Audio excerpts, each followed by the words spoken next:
गांव की शाम होने वाली थी। आसमान में काले घने बादल ऐसे छा गए थे जैसे दिन में ही रात हो गई हो। ठंडी हवाएं चल रही थीं और बिजली कड़क रही थी। माधव अपनी पुरानी लकड़ी की रेहड़ी को धकेलता हुआ चौराहे की तरफ जा रहा था। माधव बहुत गरीब था। उसके पास बस यही एक ठेला था जिससे वो पाव भाजी बेचकर अपना गुजारा करता था। उसके घर की छत कच्ची थी जो हर बारिश में टपकने लगती थी। हे भगवान, आज बस बारिश ना हो। अगर आज भाजी नहीं बिकी तो कल तक सब खराब हो जाएगा। घर में राशन भी खत्म हो चुका है। सुमित्रा इस उम्मीद में होगी कि आज कुछ पैसे लेकर आऊंगा तो घर का चूल्हा जलेगा। जैसे ही माधव ने चौराहे पर अपना ठेला लगाया वैसे ही मोटी मोटी बूंदें गिरने लगी। देखते ही देखते बहुत तेज बारिश शुरू हो गई। लोग अपनी अपनी दुकानों के शटर गिराकर घर जाने लगे। तभी माधव ने जल्दी से एक फटी हुई पन्नी निकाली और अपनी पाव भाजी को बचाने के लिए उसे ढक दिया। वो खुद तो भीग रहा था पर उसे चिंता अपनी भाजी की थी। तभी गांव का एक आदमी बिरजू, जो माधव के ठेले के पास से जा रहा था, उसने माधव से कहा, अरे माधव, ये क्या कर रहे हो? ऐसी आफत वाली बारिश में कौन बाहर आएगा तुम्हारी पाव भाजी खाने? घर जा भाई, वरना बीमार हो जाएगा।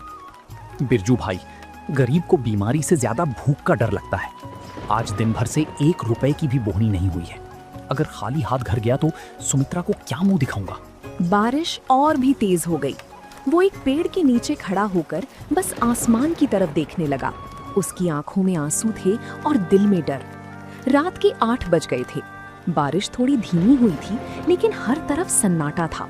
माधव ने सोच लिया था कि आज का दिन उसके लिए खराब गया। अब घर लौट जाना चाहिए। वो अपना सामान समेट ही रहा था कि अचानक एक बड़ी सी कार कीचड़ उछालती हुई आई और सीधे माधव के ठेले के पास आकर रुक गई। उस कार से एक साहब बाहर उतारते हैं और कहते हैं, ओ भाई, क्या कुछ खाने को मिलेगा? हम लोग शहर जा रहे थे लेकिन आगे का रास्ता बंद है। बहुत जोर की भूख लगी है। जी साहब, भाजी तो तैयार है, बस पाव गरम करने की देर है। आप 5 मिनट रुकिए, मैं अभी देता हूँ।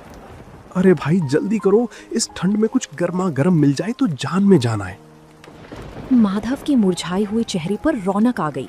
उसने जल्दी से चूल्हा जलाया। मक्खन की खुशबू चारों तरफ फैल गई।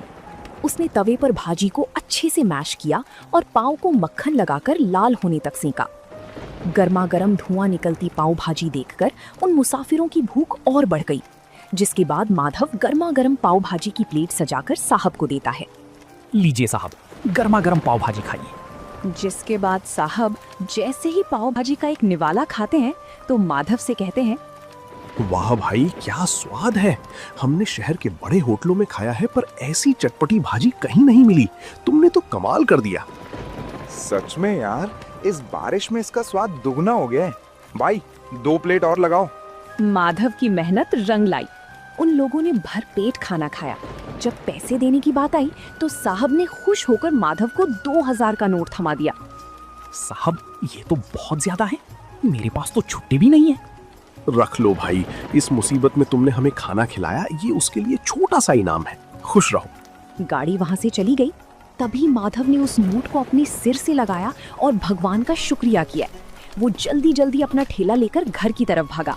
उसे लग रहा था जैसे आज वो दुनिया का सबसे अमीर आदमी है, पर उसे नहीं पता था कि गांव का ही एक लालची आदमी राजेश ये सब छिपकर देख रहा था और उसके मन में जलन पैदा हो रही थी।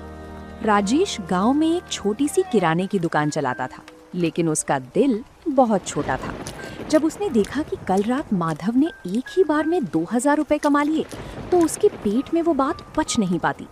वो सोचने लगा कि अगर ये गरीब पाव भाजी वाला ऐसे ही पैसे कमाने लगा तो कल को ये मेरी बराबरी करने लगेगा।